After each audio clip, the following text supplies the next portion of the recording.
فأنا ناصح لإخواني بالصدع بالحق تبيض وجوههم. السكوت في مسألة الحزبية يضرها، فاصدع بما تؤمر وأعرض عن المشركين. سلامي على دماج ورجالها والشيخ يحيى ودار العلم يا سعد بانيها. بسم الله الرحمن الرحيم. الحمد لله الذي أرسل رسوله بالهدى ودين الحق ليظهره على الدين كله وكفى بالله شهيدا. أشهد أن لا إله إلا الله وحده لا شريك له إقرارا به وتوحيدا، وأشهد أن محمدا عبده ورسوله صلى الله عليه وعلى آله وسلم تسليما مزيدا لا نبي بعده. إخواني في الدين أعزني wa a'azzakumullahu jami'an wa barakallahu fikum. Sebelum kita melanjutkan bacaan berikutnya terhadap kitab Adab wa Akhlaq Thalibul Ilmi fi Hayatihi Al-Ilmiyah wal Amaliyah, seperti biasanya hadis yang sudah kita ambil, yang menghafal setorkan terlebih dahulu. Barakallahu fikum, tafadhalu.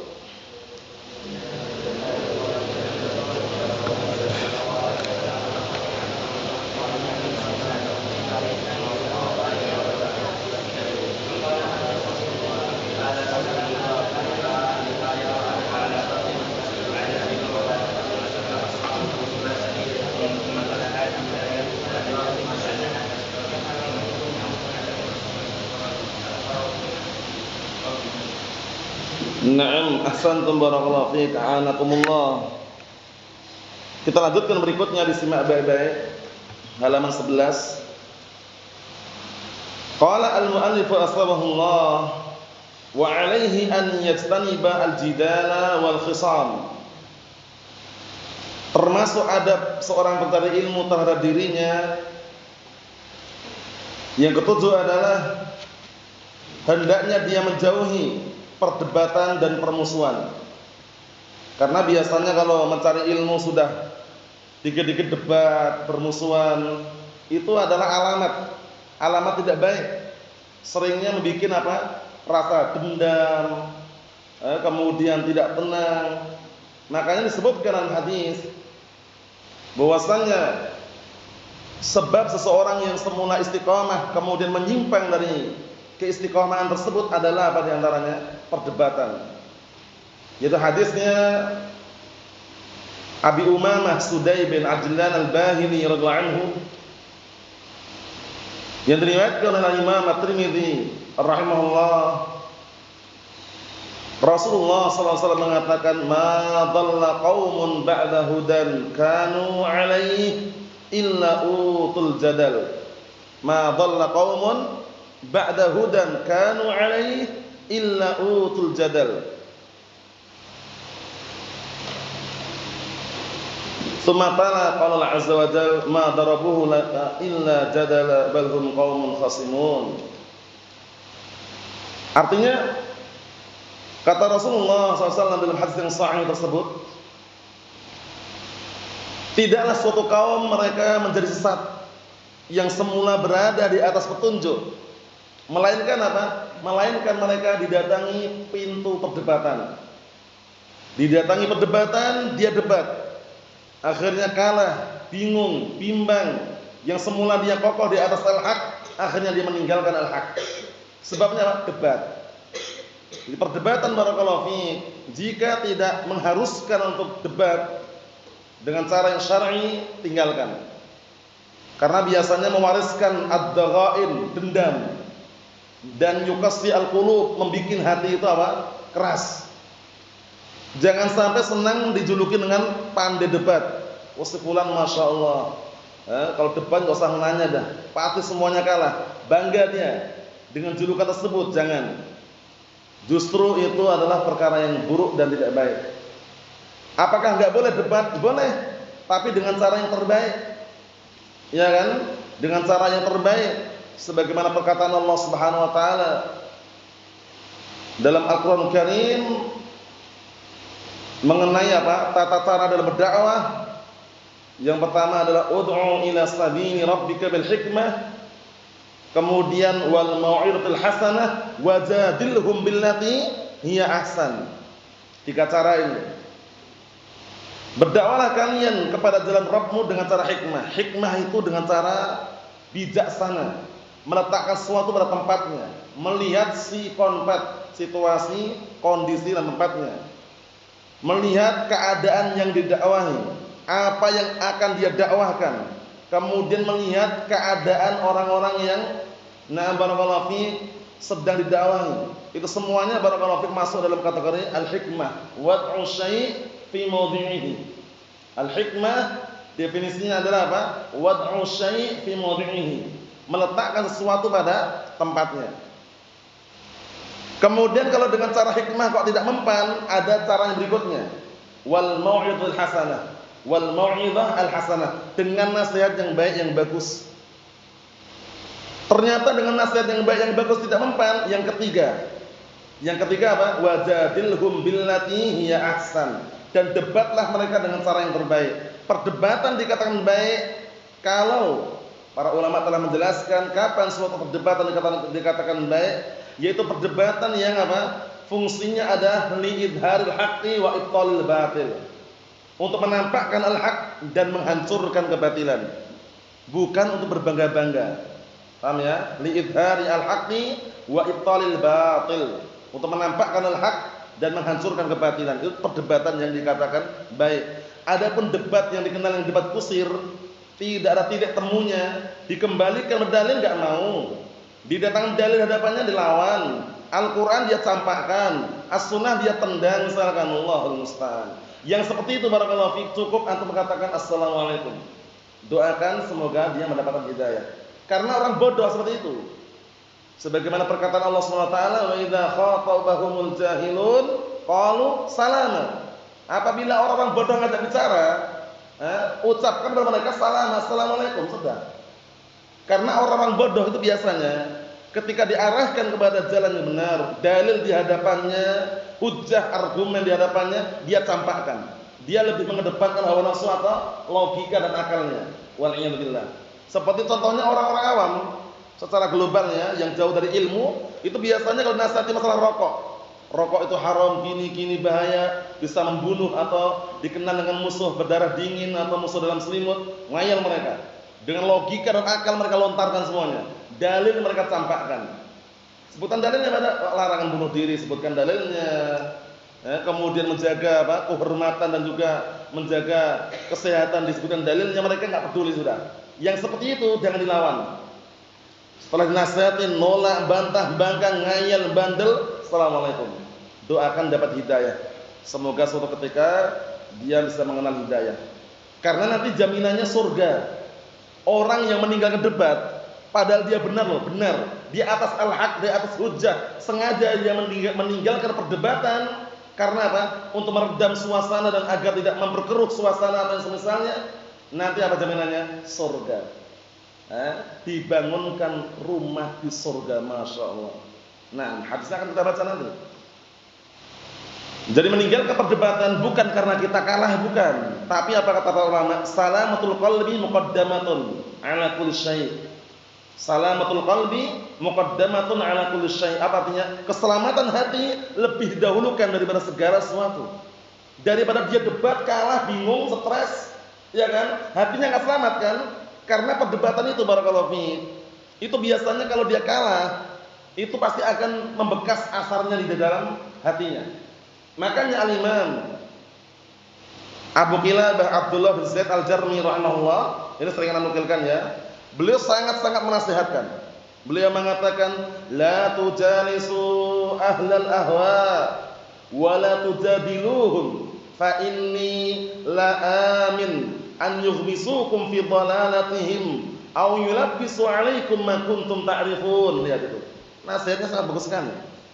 Al-Imam Abu Qilabah Abdullah bin Zaid al-Jarmi rahimahullah, beliau mengatakan, jangan kalian duduk-duduk dengan pengekor hawa nafsu. Bedakan dengan duduk dengan duduk-duduk. Kalau duduk cuma sekali dua kali aja, nasihati, mengarahkan. Tapi kalau duduk-duduk itu berteman sudah. Paham ya? Berteman dengan ahlul ahwa itu sangat berbahaya sekali. Kemudian beliau mengatakan wala tujadiluhum, dan jangan debat dengan mereka. Kenapa kata beliau? Fa innila amin an yuhmisukum fi dhalalatin. Karena aku merasa tidak aman kalau seandainya mereka menjerumuskan kalian ke dalam kesesatan mereka. Au yulabisu alaikum ma kuntum ta'rifun, atau nanti mereka akan menyamarkan al-haq yang dulu kalian berada di atasnya. Itu syahidnya. Jadi kalau sudah semula yakin kokoh di atas al-haq kok samar, sebabnya kan debat, hatinya sudah termakan syubhat di situ. Mafhum? Jadi nasihat yang sangat bagus sekali ya. Ma dhalla qaumun ba'da hudan kanu alaihi illa utul jadal. Tidaklah suatu kaum tersesat yang semula berada di atas petunjuk, melainkan sebabnya di antaranya apa? Utul jadal, didatangi pintu perdebatan. Kemudian beliau membacakan perkataan Allah Subhanahu wa taala, "Ma darabuhu laka illa jadala." Tidaklah mereka memberikan permisalan kepadamu kecuali hanya ingin mendebat. Balhum qaumun khasimun, bahkan mereka orang-orang yang suka bertengkar atau berdebat. Ikhwani fid din, a'azzani wa a'azzakumullahu jami'an wa barakallahu fikum. Ingat-ingat, bukan berarti debat dilarang secara mutlak, tapi pada asalnya. Nah, perdebatan itu solusi yang terakhir. Setelah nasihat tidak mempan, dengan hikmah pun tidak mampu untuk dikondisikan, perdebatan dilakukan tapi dengan cara apa? Ahsan, billati hiya ahsan. Mafhum?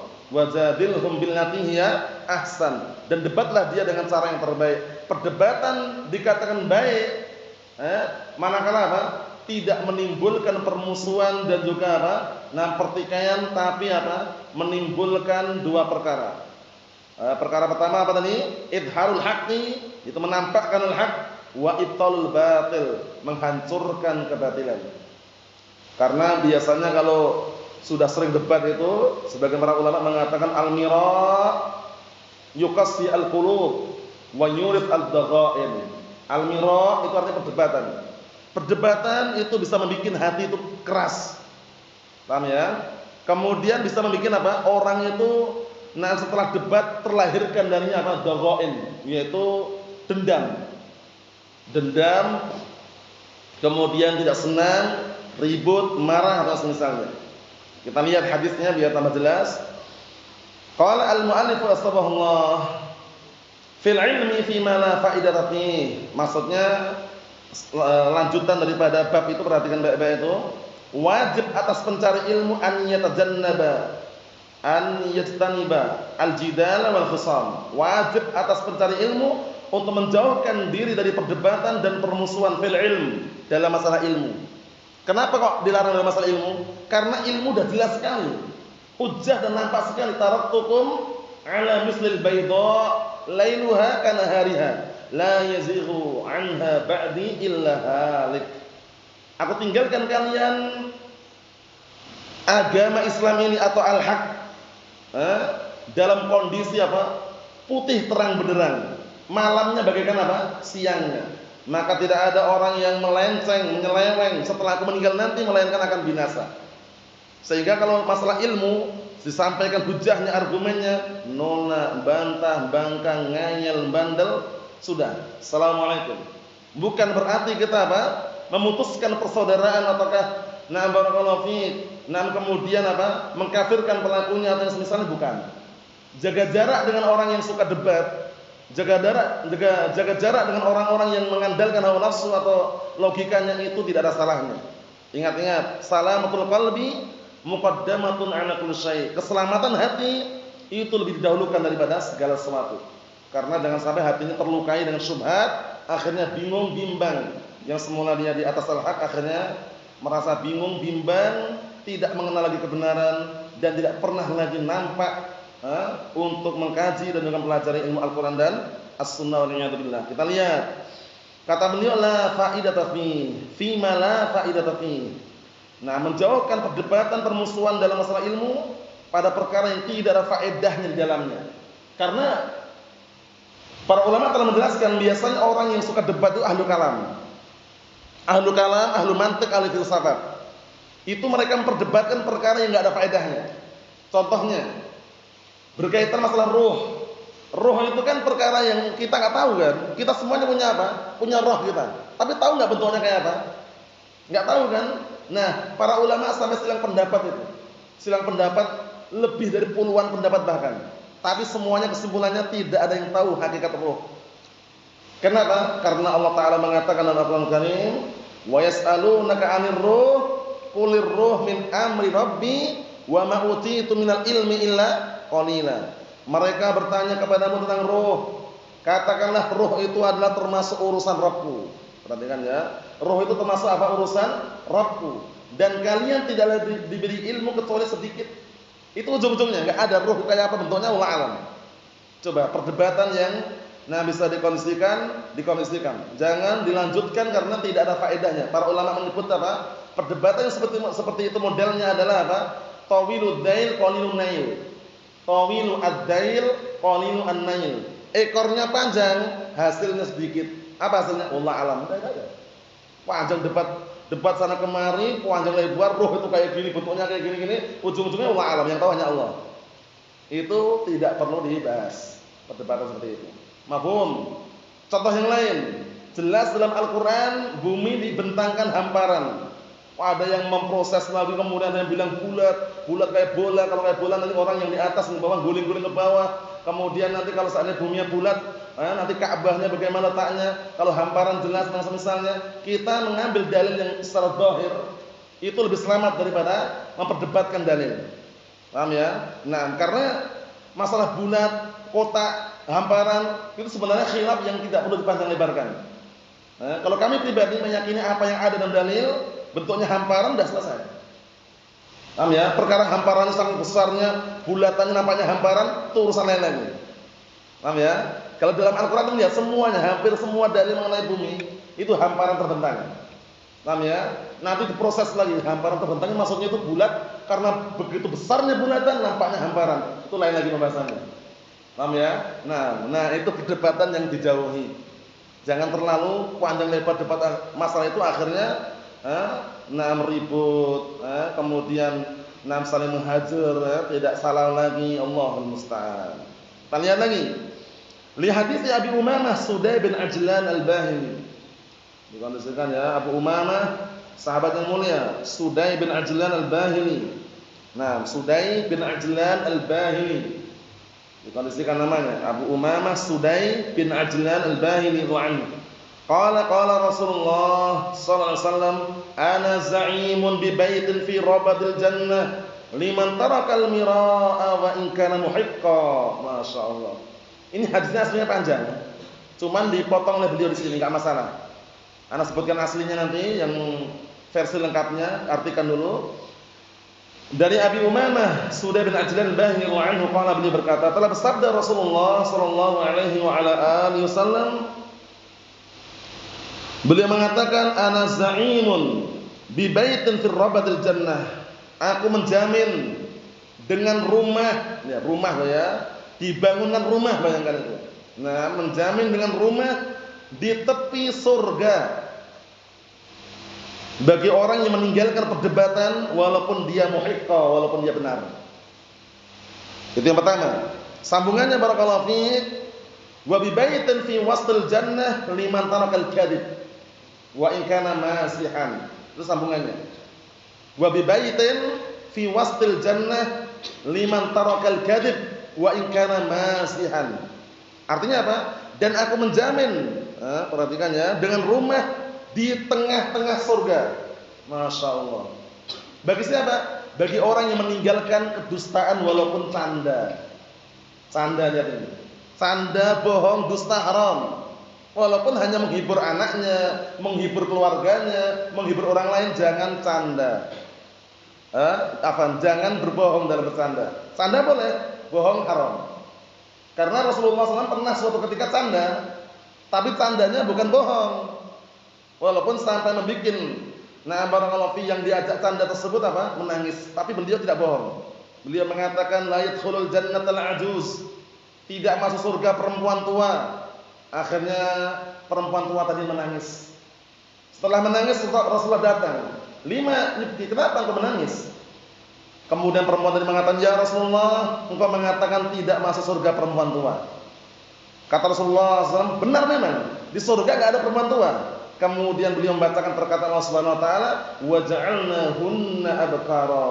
Kami jadikan mereka para wanita yang semula di dunia istiqamah, mukminah, muslimah. Paham ya? Nah, di surga menjadi para gadis semuanya. Usianya muda belia, setara semuanya. Tidak ada yang tua. Canda tapi benar. Jadi pahami? Nah, itu kelihatan dari canda, tapi benar. Yang Rasulullah sabdakan, enggak ada perempuan tua di surga, enggak ada. Lah terus bagaimana perempuan tua istiqomah sunniyah salafiyah yang di dunia ini bagaimana? Nanti di surga jadi gadis semuanya. Jadi muda semuanya. Masya Allah. Menunjukkan bahwasanya Pak, canda boleh, bohong jangan. Paham ya? Nah, jaminannya Pak, surga. Wa bi baitin fi wasl jannah liman tarakal kadhib wa in kana mazi'an. Dan aku menjamin rumah di tengah surga bagi siapa? Nah, perhatikan ini, bagi orang yang meninggalkan kedustaan walaupun dia canda. Ini penting sekali ya. Kadang orang canda banyak kan, canda, ngobrol, cerita tapi bohong. Orang tertawa semuanya tapi hoax kabarnya. Iya kan? Nah, itu hati-hati. Walaupun canda, ternyata ancamannya ngeri. Tapi kalau dia meninggalkan tadi karena Allah SWT, dijamin rumah di tengah surga. Masya Allah. Lanjutannya, wa bi baitin fi a'lal jannah. Nah, ini yang paling tinggi nih. Jaminan yang ketiga. Wa bi baitin fi a'lal jannah. Dan kami jamin dan aku jamin rumah di tengah surga. Apa? Di surga yang paling tinggi. Nah, yang pertama tadi tepi surga, orang yang meninggalkan perdebatan walaupun benar. Yang kedua, dijamin rumah di tengah surga, orang yang meninggalkan kedustaan apa walaupun canda. Yang ketiga, wa bi baitin fi a'lal jannah. Dan aku menjamin dengan rumah di apa? Di bagian surga yang paling tinggi. Paham ya? Nah, apa? Siapa mereka? Liman hassana khuluquhu. Liman hassana khuluquhu, orang yang memperindah akhlaknya. Jadi dia punya akhlak, punya budi pekerti, punya sopan santun, ya kan? Punya adab, itu baik. Dan adab yang paling mulia, yang paling baik adalah adabnya seorang hamba kepada siapa? Allah Subhanahu wa taala. Tidak berbuat syirik, mentauhidkan Allah Subhanahu wa taala, dan adabnya seorang hamba kepada Nabi kita Muhammad sallallahu alaihi wa ala alihi wasallam, ittiba', mengikuti sunnahnya, tidak berbuat kebid'ahan, barulah adab seorang hamba kepada hamba-hamba yang lainnya. Sudah pahami? Naam, itu jaminannya luar biasa ya. 3 jaminan. Makanya hadis yang kita baca ini potongan, tapi yang dihafalkan yang ini aja, enggak masalah. Paham ya? Jadi Rasulullah SAW menjamin rumah di tepi surga bagi orang yang meninggalkan perdebatan walaupun apa? Nah, barakallahu fiik, walaupun dia benar, walaupun dia benar. Nah, sudah pahami ya? Seperti itu. Tujuannya apa? Tujuannya seperti ini, diberikan motivasi. Karena banyak orang yang kadang-kala melayani perdebatan, apalagi sekarang zaman medsosnya, media sosialnya, wal'iyadzubillah, Allahumma sallim. Ya, banyak orang yang tidak bisa mengerim dan juga mengkondisikan keadaannya, terbawa apa? Suasana. Dan itu pun hampir setiap orang merasakannya. Tapi ingat, kalau dia segera kembali dan berusaha untuk menahan seperti ini perdebatan, walaupun dia benar, jaminannya surga, masya Allah. Nah, di surga sudah ada rumah di sana, masya Allah. Di tepi surga, walaupun tepi surga itu bukan berarti jelek. Antum ingat gak hadis mengenai surga? Surga yang paling ringannya, paling bawahnya, level yang paling bawah ya. Ini dunia ini gak ada apa-apanya. Lebih baik daripada 10 kali dunia dan seisinya. Bukan 1 kali dunia loh, 10 kali dunia. Itu pun plus seisinya. Masya Allah. Coba antum perhatikan. Sekarang dunia ini seluruhnya sama seisinya kita belum bisa dapat. Paham ya? Nah, kecuali apa? Amalan apa yang bisa menandingi itu semuanya? 2 rakaat sebelum subuh. Rakaatul fajri khairun minad dunya wa ma fiha. 2 rakaat sebelum subuh itu lebih baik daripada dunia dan seisinya. Itu baru bisa. Itu pun kita enggak melihat satu persatu isinya kayak apa. Ini surga yang paling rendah. Itu keutamaannya, kenikmatannya 10 kali dunia lebih dan seisinya. Masya Allah. Nah, sehingga walaupun dibangunkan rumah di tepi surga itu sudah bagus sekali. Paham ya? Luar biasa itu. Karena penduduk surga, sudah kita latih berkali-kali ya. Penduduk surga itu tidak ada rasa iri, dengki, dendam, jengkel, kemudian apa istilahnya, dongkol, enggak ada. Penduduk surga semuanya tenang, tentram, senang. Kenapa kira-kira? Karena masing-masing penduduknya dikasih kenikmatan yang bagaimana? Yang kenikmatan itu dia merasa yang paling nikmat sendiri.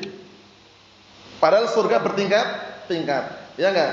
Surga Firdaus tinggi sudah. Tapi surga yang paling rendah saja itu kenikmatannya, dia dikasih kenikmatan yang dia merasa apa? Paling nikmat daripada yang lainnya. Padahal masih ada yang lebih nikmat lagi. Makanya enggak ada rasa iri, enggak ada. Dendam enggak ada. Sakit hati ada enggak sakit hati? Enggak ada, kesempat. Enggak ada lagi sudah, bukan kesempatan, enggak ada sudah. Paham ya? Intinya tenang, tentram, enak semuanya. Masya Allah. Bagaimana mungkin ya? Kalau kita bayangkan enggak bisa. Karena apa? Sebagaimana perkataan Allah Subhanahu wa taala dan hadits qudsi, apa kata Allah Subhanahu wa taala? A'datu li ibadiyas salihin ma la 'ainun ra'at wa la udhunun sami'at wa la khatara 'ala qalbi bashar.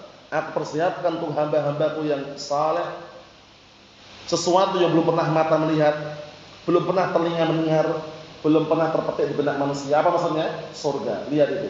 Semua makanan, minuman yang dikonsumsi tidak menjadi kotoran. Paham ya? Semuanya menjadi keringat yang berbau misik. Masya Allah. Paham ya? Kemudian di surga wajah-wajahnya menjadi cantik, menjadi ganteng semuanya. Di sana ada taman-taman surga. Di taman-taman surga itu di bawahnya ada sungai yang mengalir indah sekali. Ada sungai air tawar, ada sungai air susu, ada sungai air madu, ada sungai khamar pun ada juga. Yang dulu diharamkan di dunia, nanti di surga dihalalkan bagi orang-orang mukminin muslimin. Lihat itu. Mafhum? Kemudian di surga juga barakallahu fiik ada pasar-pasar surga. Pasar-pasar surga barakallahu fiik itu mereka setiap kali berkunjung, kemudian mereka saling yatazawarun, berziarah, berkunjung.